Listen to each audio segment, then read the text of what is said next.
One. Cool. And we are live. Hi,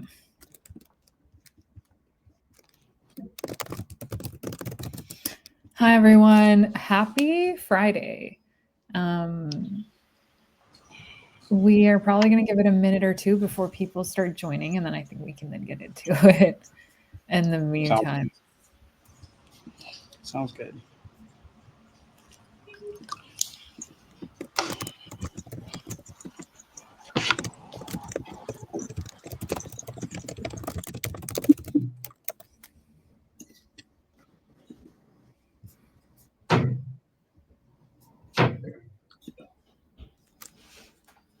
By the way, are you guys coming to DevConnect? We are trying to get tickets for the flight. It just got really expensive at the moment, but we are really pushing to yes be there in DevConnect. There's a few activations that we would like to do, and so many people that we would like to meet. Are you guys going? Yeah, I am, and it's my first time, so I'm quite excited. I see. Yinka, I think you're muted, or we can't hear you. All right. Hi, Mashal. Can you hear me? Okay. Yes. Cool. Yeah, I was saying I'm very likely to be there. However, I'm trying to figure out a way to get So I saw the form you sent on Twitter, which is to speak at the Enterprise Hub. I was gonna apply for that. I think if I'm gonna be at DevCon, I'd like to talk about something, right? Just do something fun. And if I'm able to get an opportunity to speak, then 100% I'm gonna be there. Because the visa thing is sorted, so yeah, I'll like to be there for sure. I mean, then I get to see you in person. That's gonna be the first time. Yeah, I know. After years of collaborating, we finally do. I have to say, major props to the DevConnect team this year, because the visa process this year, for someone who really struggles with visas, it has been amazing.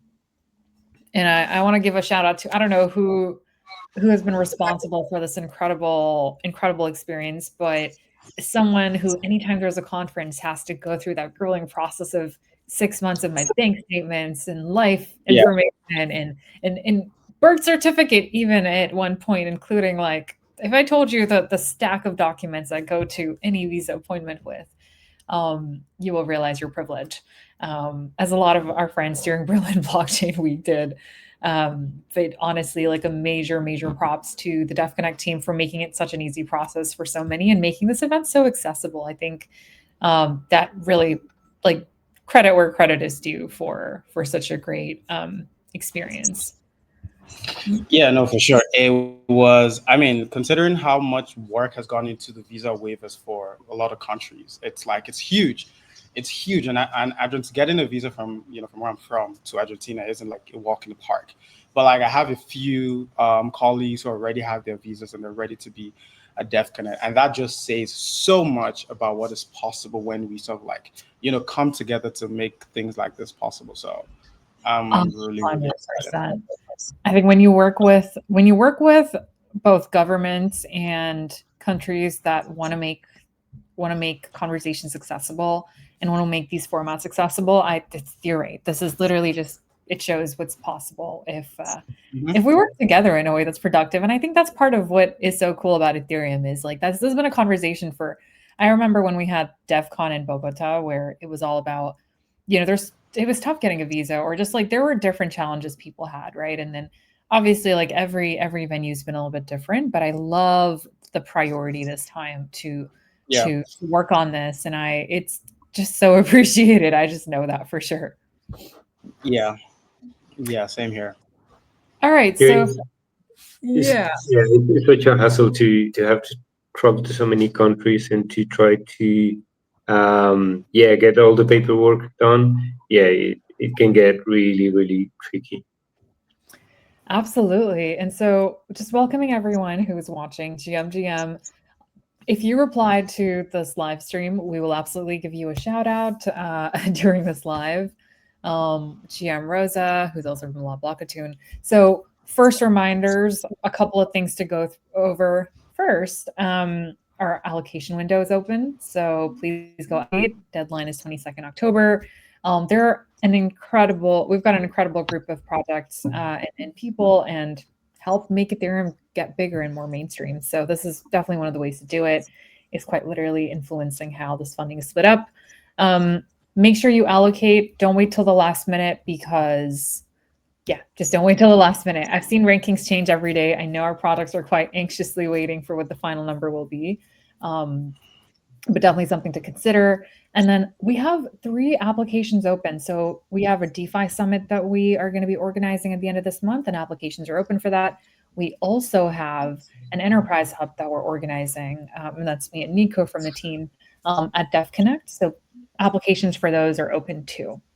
And now that we're done with all of those important things out of the way, let's actually introduce our 2 projects, 2 people you're probably quite familiar with. But Yinka, please introduce yourself, and then after that, Blocka, it'll be your turn.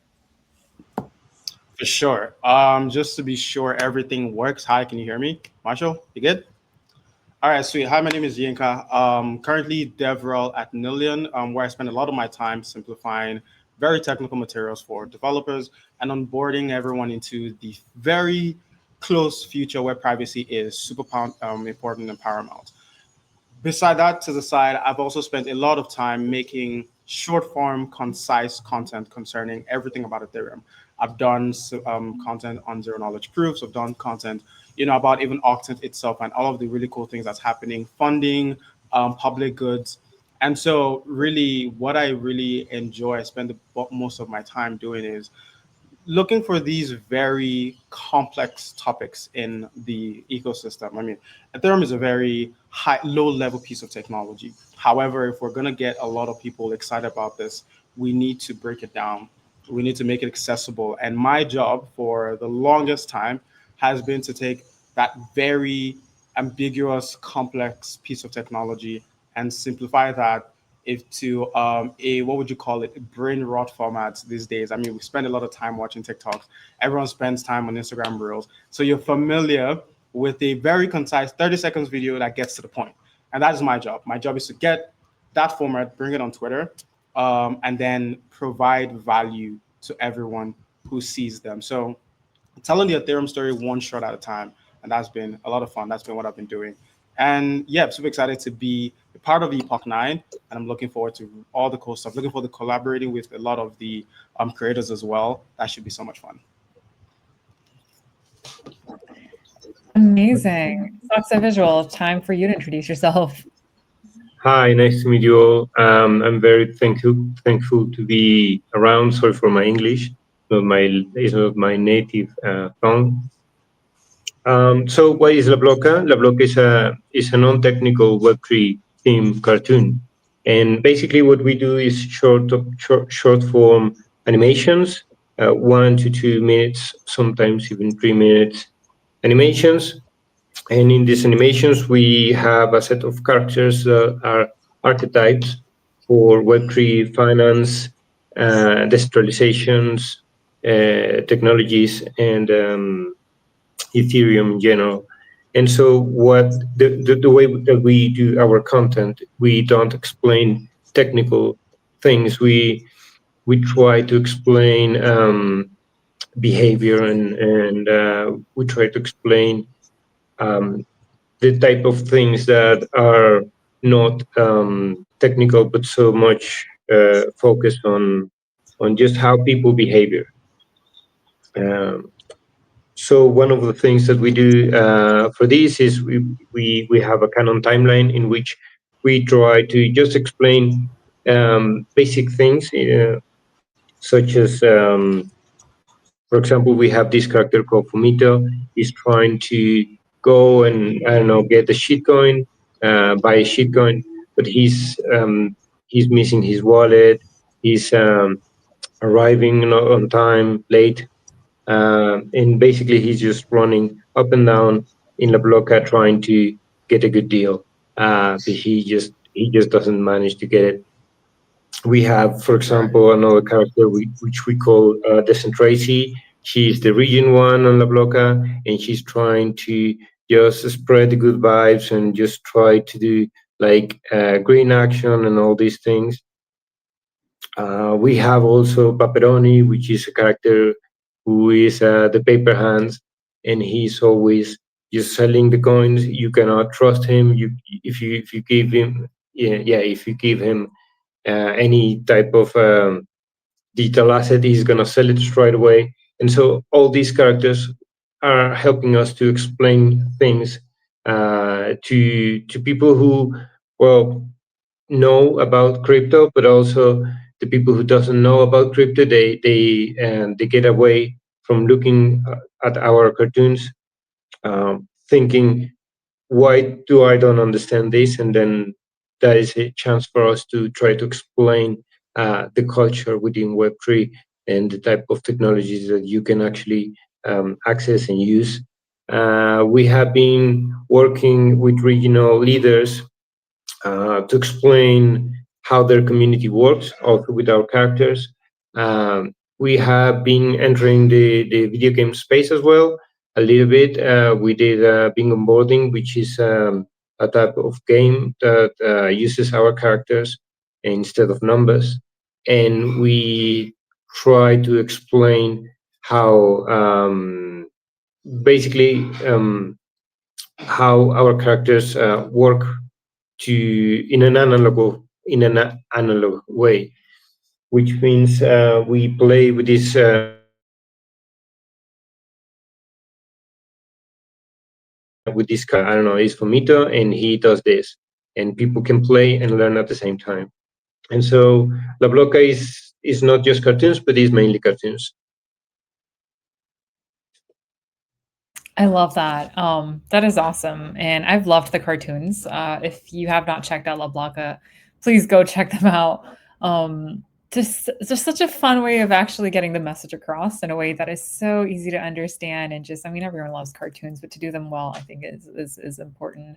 And then of course, Yinka, your videos have been short form, effective. They always they keep.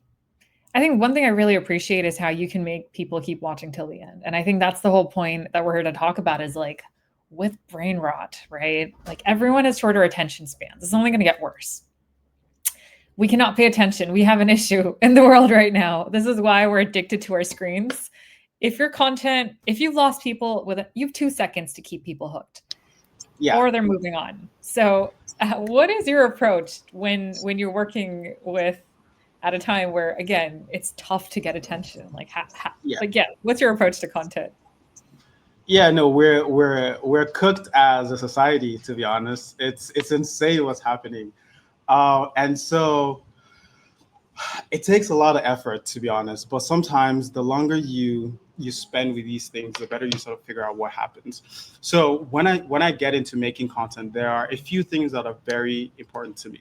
First and foremost is the value I will provide, regardless of the hook, right? So I need to be sure that the entirety of the material has substance, it has value, and it is useful. Once I am comfortable with the material, the content, the script, or whatever, then I need to figure out how to get people to see the diamond in the dust, if you will. And that is where I spend a bit more time figuring out a really good intro, a good hook, a good visual that gets people interested. And then that isn't the entirety of the job. You need to figure out a way to keep them interested all the way to the end. And so one of the many ways I do that is, so that, again, figure out if the material has substance, and then get a hook. So the hook could be a fancy piece of animation. It could be just something really cool. It could be a nice motion graphic. It could be just like, if you don't listen to this, you're going to miss out, right? So you need to kind of listen to this. And then between the first 2 seconds and the next 50 seconds, I entertain them while providing value. And that is making use of really beautiful visuals, really cool sound effects, and then really immersive motion graphics. And every single thing is usually well thought out. There are zero coincidences with how the content is done from top to bottom. Very involved in the process, very intentional with everything that goes into it, which is kind of why it's been difficult for me to almost get into just like making just TikToks, like TikToks in and of themselves, because I struggle with just making the videos with my phone and then posting them. I need to put in a lot of work. I need to, work on the sound, the audio, the visual, and it's a lot. And so doing this is convenient. It's like zero effort with oftentimes very high returns. But it's like, what? It's not my style. I kind of want this to look cool. And so I take a bit more time to sort of get to that point.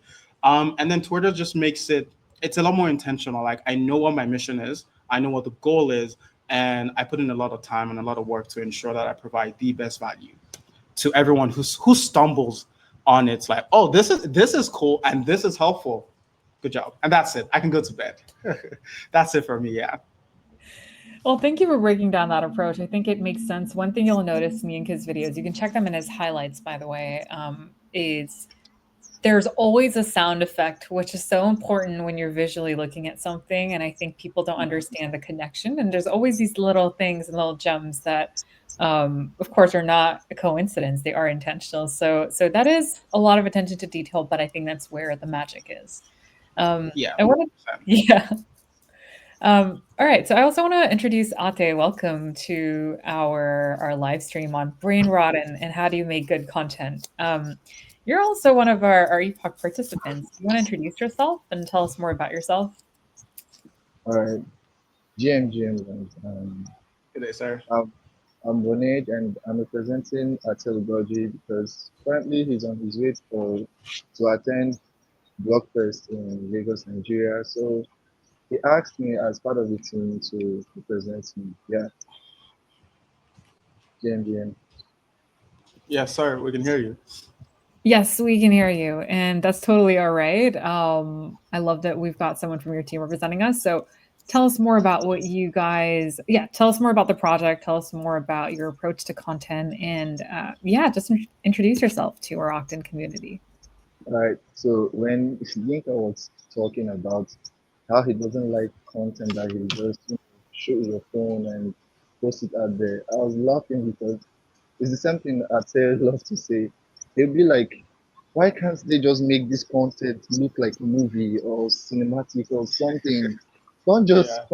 come to the camera and start telling us one thing you should know about Octant or Ethereum. Let it be intentional with the sound effects and everything.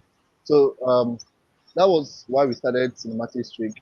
So he's like, if these guys can't do these videos to look cinematic, maybe we should just teach them how to make cinematic videos. Probably if they know more, they will do more. And we started Cinematic Streak. We did the first video and went ahead to post it and got traction, started teaching people. And since we love more practicals than theory, sometimes we go to shoot. As we're shooting, we are having a class.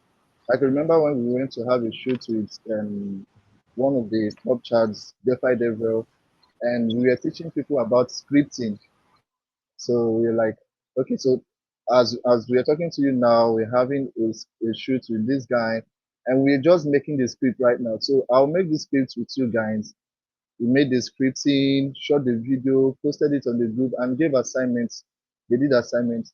Now we have someone like Ajuma who is really upping her game in the content world. We have someone like Miss Celestina. We have someone like GP that learned from Cinematic Strike V1. But what we want to do in V2 is to take it further. You can hear me, yeah?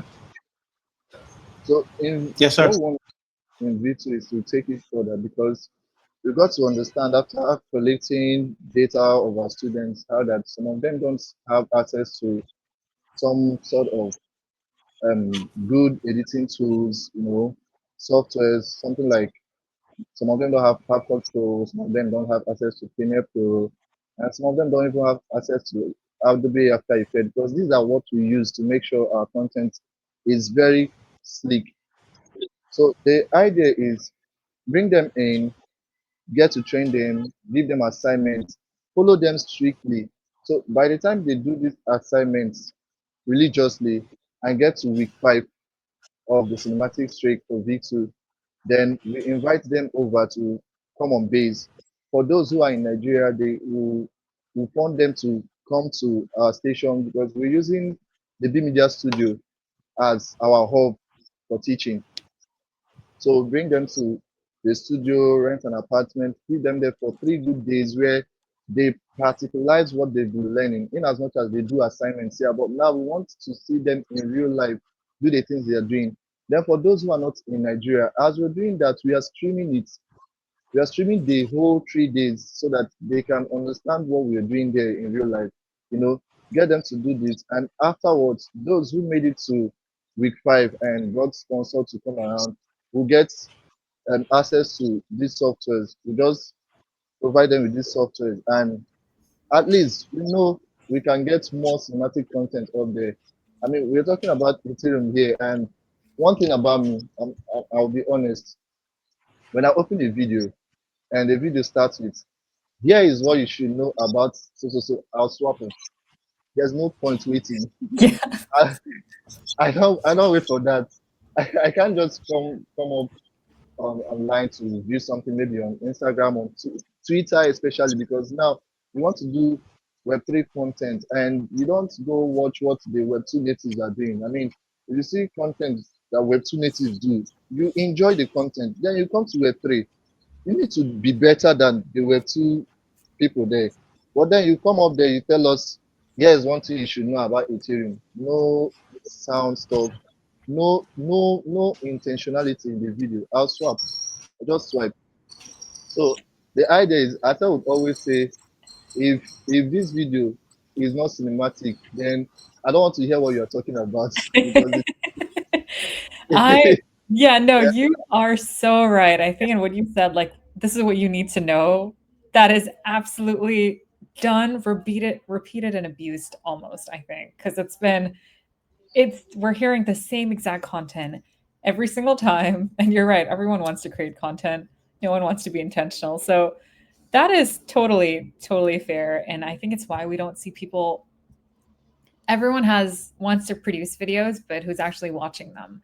And if you can't get people to watch them organically, like there's some people that do them really well. I think shout out to like, Dappa Dan, for example, great videos. That there's a story there. You've emotionally invested people in what your journey is, right? So I think like that's a good example potentially. But yeah, we'll get into it a little bit more. But thank you for that perspective. I think it's refreshing and it's important. Now let's talk about the content that does do well, and I kind of want to go to your approach from a Blocka side, right? How do you like? What's your approach to both the storytelling element and how? Yeah, what? How do you create the magic behind the scenes? Like how do you make complex topics that are so technical so digestible? Like what is your approach? And Soxa Visual, if you want to share your thoughts here. Yes.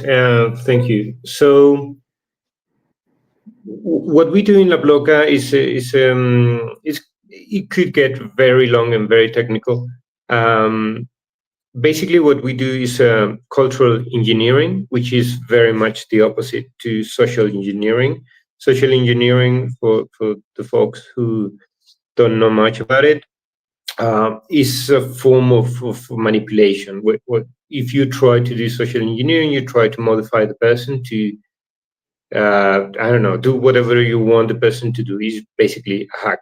And what you do with cultural engineering is you try to give or show a set of ideas, a set of patterns of behavior to the person, and then the person will choose whether or not to be affected by that. It's a cultural thing. It's an adoption thing, and it's a concept more related to charisma. And this is, to me, this is a very important thing, and this is a very important thing that we as content creators have to consider, because basically we are all slaves to the algorithm, and there is so much like political stuff going on everywhere. Like the algorithm is trying to get people pissed off with each other, and so instead of going that way, we're trying to just give something away to the people so they can feel relief. They can decide whether or not they choose to copy those patterns of behavior. They want to choose to, but they could learn um, how to behave basically, but there is something that they will choose voluntarily. And so this idea of actually try to be charismatic, try to um, show them, yes, for example, here in Web3, you can, I don't know, like use your tokens, like share value with each other. And I show them like with these little characters, many different variations of this same idea. And the user can just listen to it, see the animation, and eventually I mean, I'm not expecting people to actually behave like Fomito or like any of the characters, but in a way they do get affected by by what they see. And so our approach is basically that is just try to give very little doses, very compact and dense doses of things and patterns of behavior that do have some charisma attached to it. So that's basically it.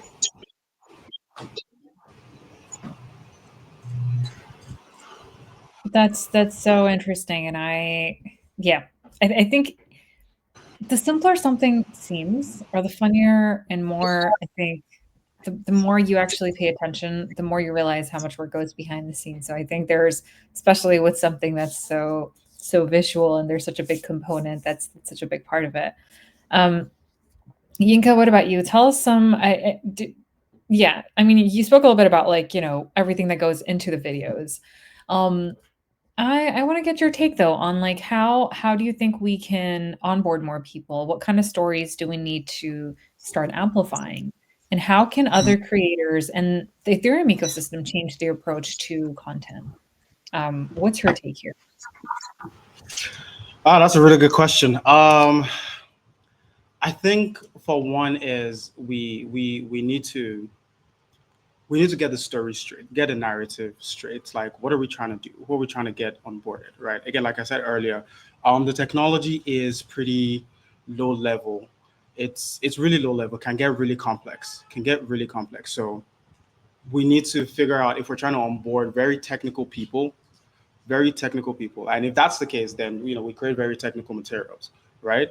But if we are trying to onboard the average TikTok person, we kind of need to simplify the tech, right?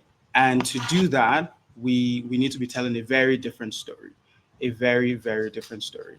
And so one of the ways and one of the things that worked for me, because again, I think at my core I am an educator. At my core, I'm an educator, and so I do the best I can to simplify technical materials, right?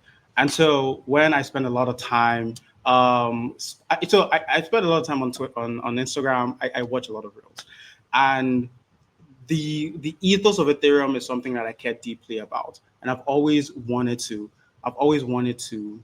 figure out how to educate more people. It's like, this is how this works, and this is what you should do about it, and these are all of the information you need to get this to work. And so we need to figure out what the message is, who the audience is for, and curate all of that so it's tailored directly for that particular set of people. You cannot make high level developer materials for people who do not have an idea what a blockchain is. It's a very different narrative. You shouldn't be making intro to blockchain to people who have been in this industry for a very long time, right? And that is the distinction. So it's figure out who the audience is and adjust accordingly, and just double down. It's like, tell a story, figure out ways where people would enjoy what is being talked about while educating them and providing value and entertaining them all at the same time. Absolutely. And I think that's a good question though. Like, who is this content for and what are you trying to do? I think it's something similar that we were touching on before, which is never heard of this lad, but he's saying good things. Yeah, this is Yinka. He is definitely saying great things. I Um, And Dan, we did give you a shout out just a little while ago as well, for how great your videos are and how you're able to emotionally get people invested into your journey and your story. I think the Epoch rejection video, which I'm sorry you did not make the cut, but that video was incredible. And I love that you made a video out of it, got everybody interested. And I just really appreciated how creative your approach was. But going back to cinematic streak now, right? One thing that you also said that was quite relevant is who cares about the tech and how can we make it easier to understand or I guess like just really going there. So tell us more about the approach. I think one of the videos that Ateh had actually posted with the different I don't know, different views, and it's just so creative. I believe this was the base video. Um, how do you look through and under like tell us more about the cinematic feel? How can you bring that forward, and how can we get more storytellers to do the same thing? Okay, so here's the thing. There's this psychological thing where we ask you what's your favorite movie, and be like, oh, this is my favorite movie. Then we ask you why do you still remember this movie? For example, I love Spider-Man movies, and the reason I love Spider-Man movies is because of the storytelling of Spider-Man movies. Yeah, the everything and how they consistently had Mary Jane from normal Spider-Man to Amazing Spider-Man to all the Spider-Mans I've watched. So now the movie is in my head. But in for intro photos, I love one movie, The Flash, where he started with Barry Allen, the fastest man alive, and whatnot. Now this is how I feel about this movie. So what we do is we tend to think of how will people feel when they hear about certain things. So now, if you come on the space and just be like, Ethereum is this, Ethereum is this, Ethereum is this, people may not connect to it. But by the time you attach a story to it, it could be that, for example, let's just create something now. So want to pitch Ethereum to someone and you're like, so I was born so time and this, and I didn't know this could literally change my life. Now it's as though you're telling your story, but you know how you say you want to sell something, but you're not actually selling this thing. So by the time you now start that storytelling, then you enter. Now I found out about Ethereum and this, that got embraced or got onboarded, started using Ethereum. Now Ethereum has changed my life and all of that. That's the story.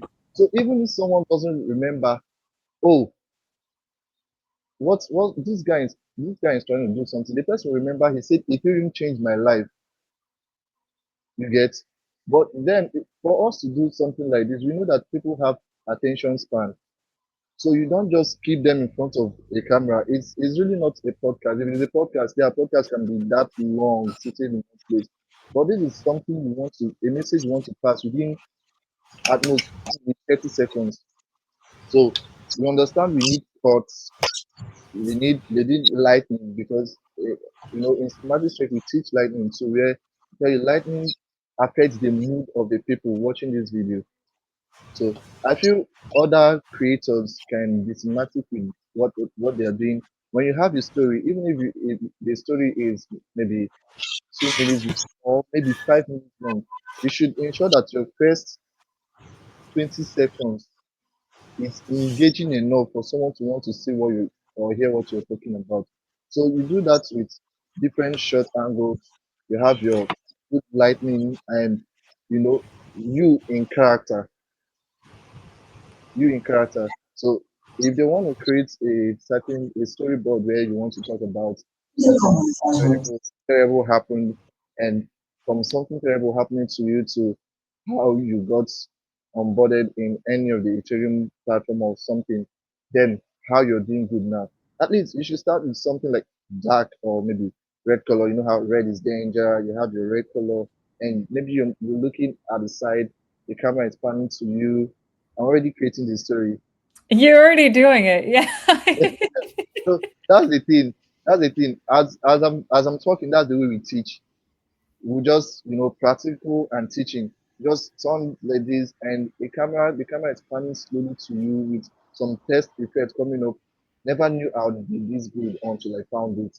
So you're already creating suspense. People are are watching, they are engaged. What's this guy talking about? Then when the happy mood comes in, blue light or maybe warm light comes on, then you turn and you pass your message. So you have your intro, you have the body which conveys your message, then you have your outro, which is your call to action. So that if someone doesn't remember the body of the message, the person will remember the intro. And most times, if you don't tell people do this, they don't get to do it. You know how that when you are on live, maybe on any other platform, right? If you don't get to tell people like, share, subscribe, they may not think of that. So that's your call to action. By the time you now say click on this link to know more about this, that enthusiasm to want to know more just comes up and they click on the link. So I Yeah. feel creators, more creators should start doing this, and that's basically why we want to train more creators to do things the cinematic way. I love that. Yeah, And yeah, I'm yeah. I think one thing that I would like to add is that is we need to realize, we all need to realize that we are trying to explain a very complex thing, and maybe we are nerds about it, and we maybe like a lot of Web3, and we like to get into the wires. Uh, but basically, when you go and use a cash machine from any bank, you don't know how it works. You go and pay with your credit card, yeah, with your credit card, and you don't know how it works on the back end. And we trying to explain Web3 can fall for the mistake of trying to explain the regular people how does the cash machine works, and they just have to know a few things about how like what are the main points, why is, I don't know, blockchain valuable as opposed as fiat money or just on other coordination systems, Web2 coordination systems. Uh, but they don't have to get too much into the technical stuff until they are attracted by it. They feel the call to understand more of the technology. Maybe there is like a DeFi protocol that in order to use it, you have to understand a little bit more technical stuff, and then that's fine. Then people have to be able to have these different steps of getting to understand what happens in Web3. But we have the complexity on our side of trying to maybe try to focus on the normies, maybe try to focus on the technical stuff, maybe somewhere in between. And unless we have that problem properly framed, then it's going to be very tricky for us to say, I don't know, are we going to explain this for like normies, and maybe we lose the technical audience, or maybe we go technical and we are going to lose a lot of normies, and especially us for like short form content. I think we should focus more on the normies because technical stuff, I mean, we can all do like a specific channel maybe for technical explanations. But I think again, short form allow us to just try to go into the timeline for the any doom scroller and just get that little bit of attention from them. You only have like a few seconds, and try to engage them and to make as Ateh said, just connect them to the story. So what's the narrative? What's the story? Okay, bam, you have, I don't know, maybe this character losing its money because, I don't know, the government closes the account, and they might connect with that, and then from there you can just start to move them slowly to the more technical side. And so I just wanted to add that. No, you're totally right. And I think that scenario you painted, I think, is probably true for a lot of us who come from countries where our local currency is so hyperinflated, and we don't trust the banks and we don't trust the government. with our money, but we can trust, decentralized ecosystems. And I know, at least for me, like my family, literally anytime we fly back home, they keep their money in dollars or euros or, not the local currency, just because the value is gonna, like, it's just not the same even 1 week to the next. So I think that is absolutely a real use case. And I don't know, I think it was someone yesterday who was talking about it. Yes, Benji. I think Benji was the one who came into our first stream and spoke a little bit more about this. So this is super valuable. I want to know, what are your personal pet peeves with short form that you are like, this is a no-no, that this needs to like be burnt and deleted out of existence? What are some things there that you all feel strongly about?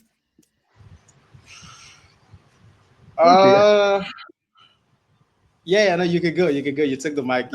Yeah, Okay. you go. As you ask this question, I just remembered something and I'm laughing. So you know how that sorry.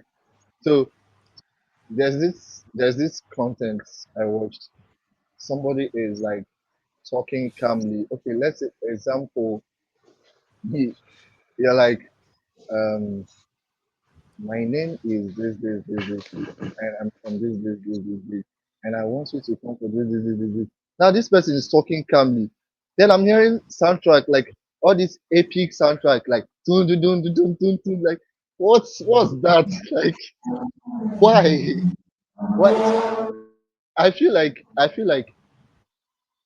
if you don't know how to use soundtrack, you shouldn't just involve soundtrack to your video. Just talk.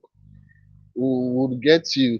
Don't add soundtrack because by the time you are sounding so calm and your soundtrack is hitting dun dun dun dun dun dun dun dun dun dun, bro, I can't understand what you're trying to say. That aches me a lot. That's misuse of soundtrack. It aches me. And another thing is too much effects. You're just my name is zoom in effects. I'm from zoom out effects. It's not necessary. It's not necessary. I feel like that it should be an error. it should be a crime on the content creation space. Yeah, that's my piece.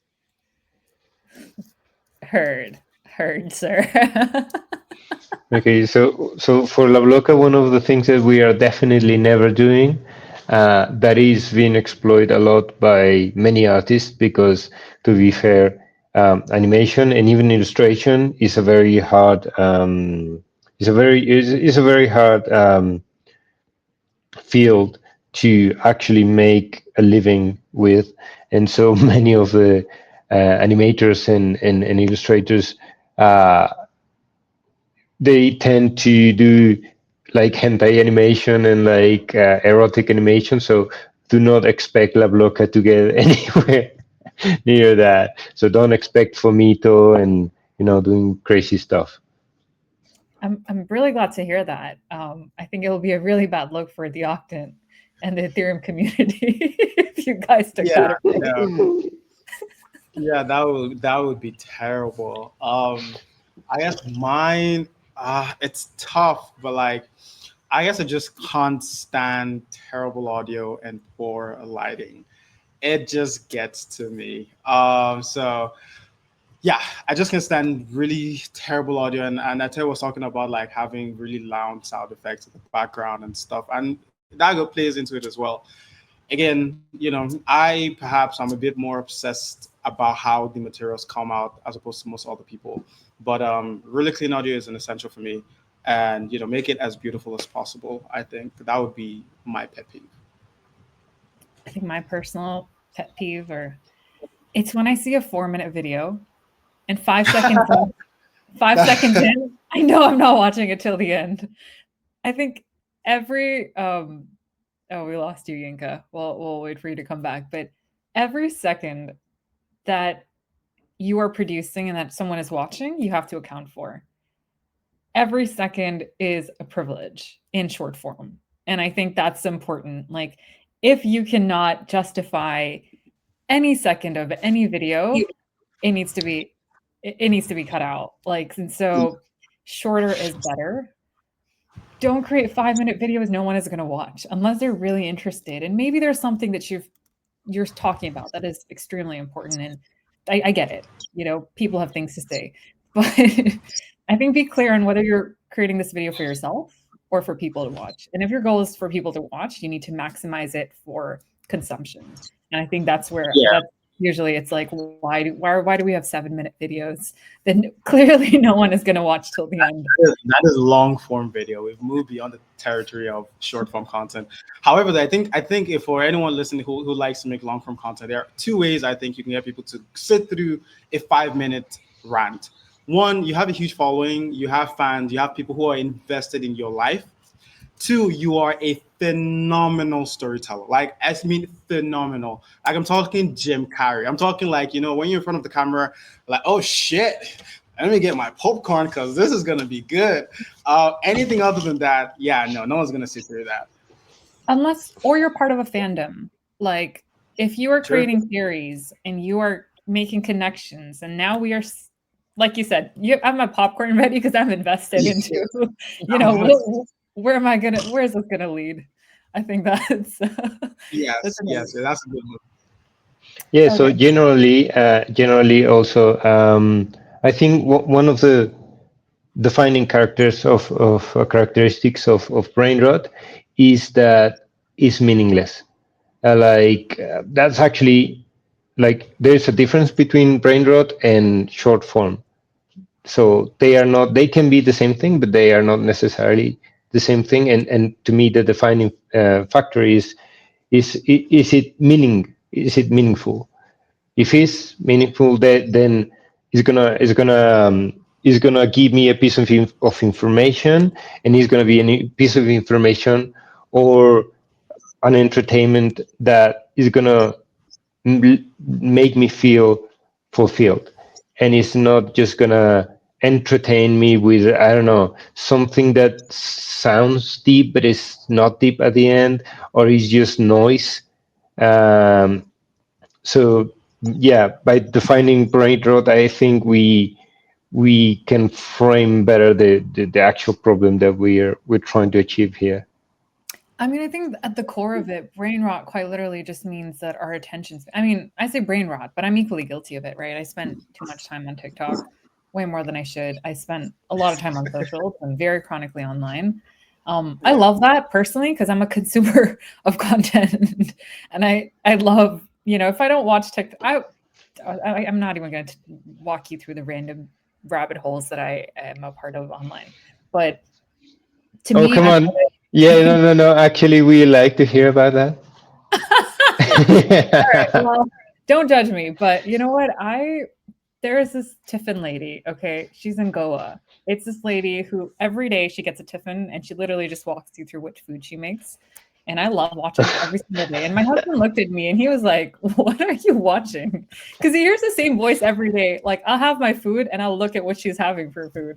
And there are millions of people around the world on TikTok who literally watch her update. And there's a whole lore around who her tiffin ladies were and blah, blah. So that's one of the things, right?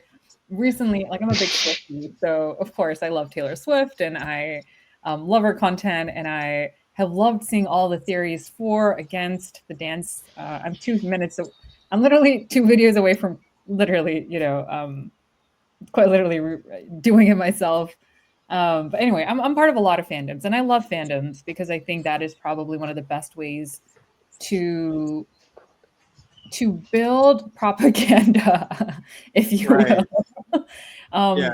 Because if you can do it well, you've got it, and you'll notice similarities. So if you want to grow, focus on fandoms, and I don't think a lot of technical people do, but that's a different story.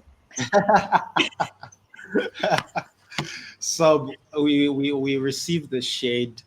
So the technical folks out there, you know, we should be a bit more deliberate about creating some kind of a cult. That's what Mashal is saying. I think, yes, look at what forms cults. I'm not saying you need to do anything terrible with a cult. I'm just saying, look at what makes people connect. When you have people that are diehard about anything, it's the whole 100 fans theory, right? If you can have 100 people who are willing to go to extent and who really care about what your message is, you've kind of nailed it. but it'll be tough for you to find 100 people and build that. So I think there's a whole like fan theory. There's a lot of long form. I love Twitter for all the learnings I've done. But to focus on you all in the last 10 minutes.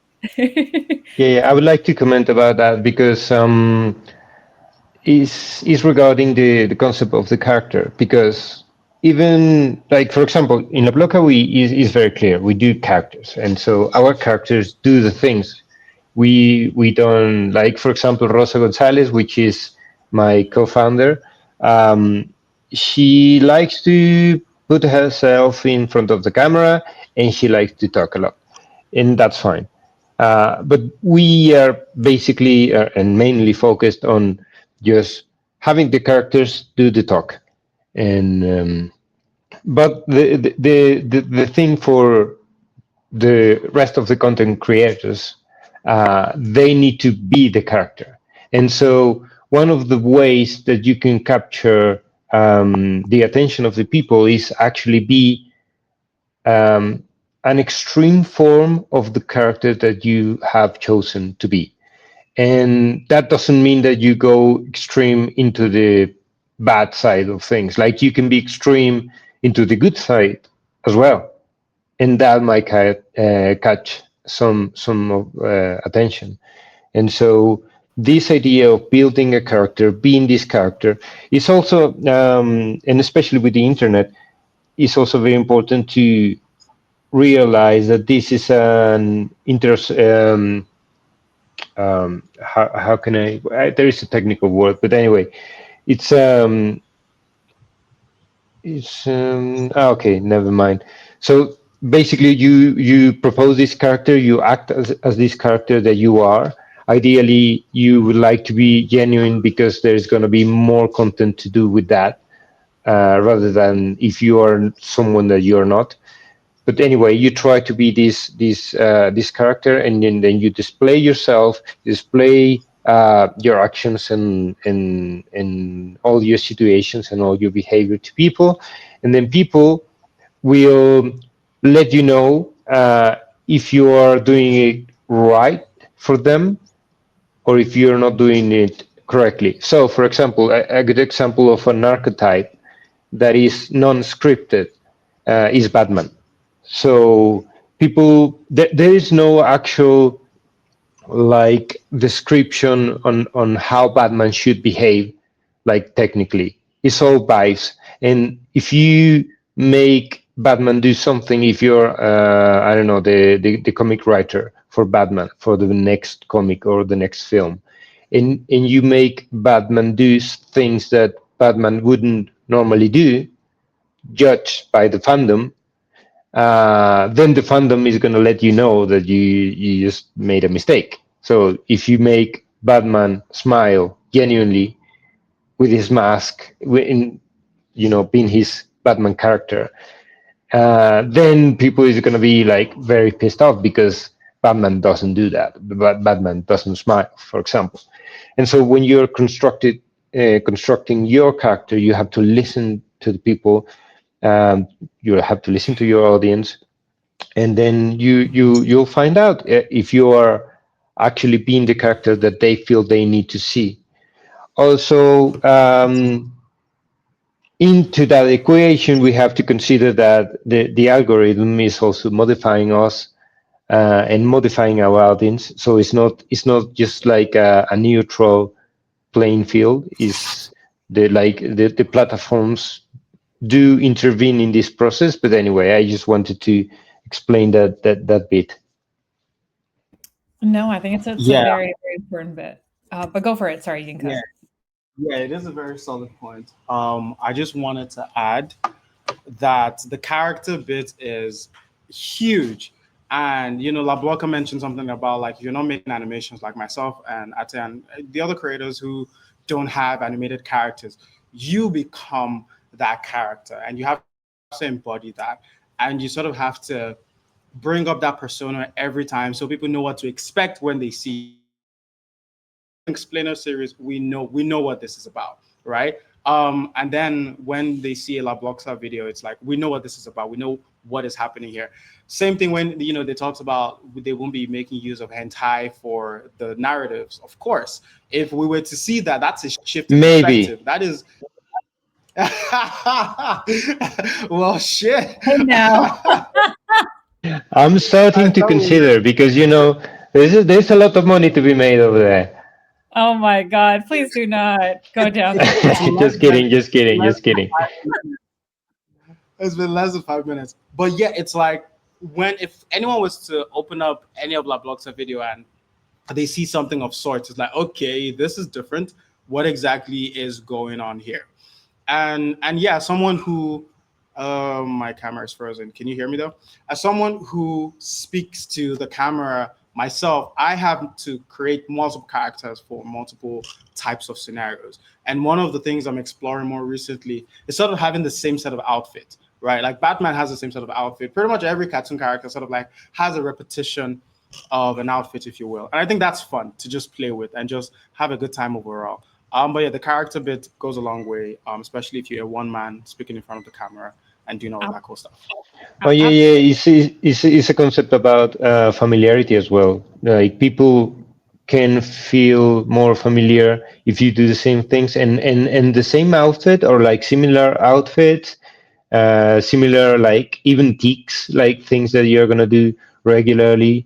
They, I think they do comfort people. They like many people are alienated. Like many people don't have many families, many like around them, many family members, many friends, and so maybe you become their friend, and if you do a good job at it, I mean, it's an artificial contact, which I'm not very in agreement with, but you can actually comfort someone that is not feeling like they have people around them, basically. And so I just wanted to add that. No, totally. And that's a very important point. Yinka, I hope you're able to join us and reconnect your yeah, to the stream. But yes, recognizability is important. There are certain aspects people just even unconsciously remember that are so important. So now we're coming up to the last part of the stream. By the way, guys, I have to say I really have enjoyed this conversation. I did not think it was going to be so fun. I thought it would be fun, but like I think you guys made it so easy by sharing your perspectives and are so easy to talk to. A reminder to everyone who is watching, allocation's open, go allocate. We have Blocka, we have Ateh, we have Yinka. They're all really great. Your allocation can make a difference in how they get funded and how they can continue to do all the great work that they do. We don't want Blocka having to resort to hentai, of course. So please allocate to them and to everyone else here. um, Yes, please don't make me do this. I want to Blocka, and then we'll go over to cinematic streak as well, and to Ate's team. You have 1 minute. Tell us more about what allocating to you can mean. How can what are you going to do with the funding depending on how much you get? Like, can you give us a little bit more around that? And for I'd say like a minute before we wrap up, please. So Blocka, let's start with you, and then after that we'll go to Ate's team. Okay, so basically what we want to do at La Bloca is to become the first Ethereum's decentralized animation studio. And for this, we already started working with some developers to build some mini apps and maybe some front ends to first help create collaborative scripts for La Bloca. Eventually, we would like to go into do some storyboarding, like collaborative storyboarding. And at the end of the development, we would like to have also a platform would help, like that would do scripting, storyboarding, and then merging the final animations, and also mint and list to be sold as NFTs. And so that's what we would like to do. Actually, the end goal for me, the end scenario for me would be to not necessarily get out of La Bloca, but be like have the chance to just not participate in La Bloca, and but La Bloca would continue to work with many animators around the world, many script writers, many sound effect artists, and so that would be the end goal for La Bloca. Amazing. All right, over to cinematic streak now. I think, and hell yes to a lot of animators getting guidance and being able to create cartoons. We need to see more and better storytelling. So I'm excited for that. All right, let's go over to you, Benorj, and go for it. Yeah. So I want to give a shout out to Blocka first because I love animations, yeah, and I know that there's a lot of work put in place for animations, so it's really interesting, and I'll definitely go, add it to cart and vote for you. So then here's the thing, we have a lot we want to achieve, and we've already seen the problem as content creators in the space, and we have the solutions. But sometimes you have the solutions, and it's as though you don't have enough resources to push these solutions. We mentioned about bringing people, doing magistrate V2, then funding people to come in real life and have the 3 days particular. This is going to be happening after every 5 weeks of magistrate. Then talk about giving them softwares or more like, yeah, applications they can use to start doing what they do. But and all of this would literally happen when you vote for us. I mean, it's this this this would not be the end of Semantic Streak because you keep seeing what we're doing out there, and you'll be glad that you voted because more people will create better content, and at least we can now come on the space and enjoy good content without swiping off to go to something else. So yeah. Incredible. And over to you, Yinka. Please talk to our community and tell us more about what funding and allocating to you can mean. Yeah, for sure. First off, shout out to everyone. Been great just syncing up and having this chat, and thank you to everyone again who's watched us. What would funding mean for us? It'll mean a lot more of Ethereum explained. I think as Ethereum is growing and getting into maturity, the entire industry is getting into a fairly matured state. And while that is good for the technology, it still says a lot about a lot of the people who need to be a part of this, right? A lot of the users we need to onboard, a lot of the products that need to be built. And there is still a huge gap, and that is an education gap. Like every single protocol that comes in tomorrow, it's like, we need to figure out a way to educate people, right? There are still people who will still struggle and dabble to figure out how DeFi works, how Uniswap works. There are people who are confused about privacy. There are people who are confused about zero knowledge proofs. There are people who have no idea what a blockchain is, how Ethereum works, like why does it even work? And our job is to ensure that that gap is closed. We're the bridge between ignorance and insights, and we just want to ensure that everyone is educated with figuring out how this works and how all of this makes sense. And yeah, funding for us is just going to empower us to do that at scale, obviously, and an increased distribution, right? Getting to where the people we need to be on here are. So again, that would be TikTok, Instagram, and just doing that at scale. I think scale is the huge word right here, because crypto Twitter, a handful of people are familiar with what we do, but there are a lot of people who have no idea what this is, and they're far, far away. And it's our job to get to them, and funding will enable us to do that. Amazing. Well, thank you. Thank you so much, Yinka. Thank you, Benarjan. Thank you, Socks as a Visual, La Blocka's team, for joining, for sharing, making this so easy. Y'all are so easy to chat with and talk to. I've enjoyed this conversation. Did not think I would talk about the Tiffin lady on a Tiffin live stream, but I did. So so please welcome and join the rabbit holes I tend to go down. final reminder, on 22nd, our allocation window closes. You can check out on Octant.app when your local time zone is, because it's 12 p.m. Eastern for me. It might be different for you. Please check that out. Definitely allocate to all of these projects. We are back on Monday, and we're doing streams every single day to help you get to know more of the creators and the projects, and to help you learn more about them. We also have a few things coming up. We are announcing a really cool hackathon next week. We'll have all that information on our socials. We are also looking for speakers and experts in DeFi for a DeFi summit and for the Enterprise Hub at DevConnect. So if you are interested in any of those, go check out our Twitter. We have a lot going on there. We have a bunch of cool things coming up at DevConnect too, which we are very excited to share.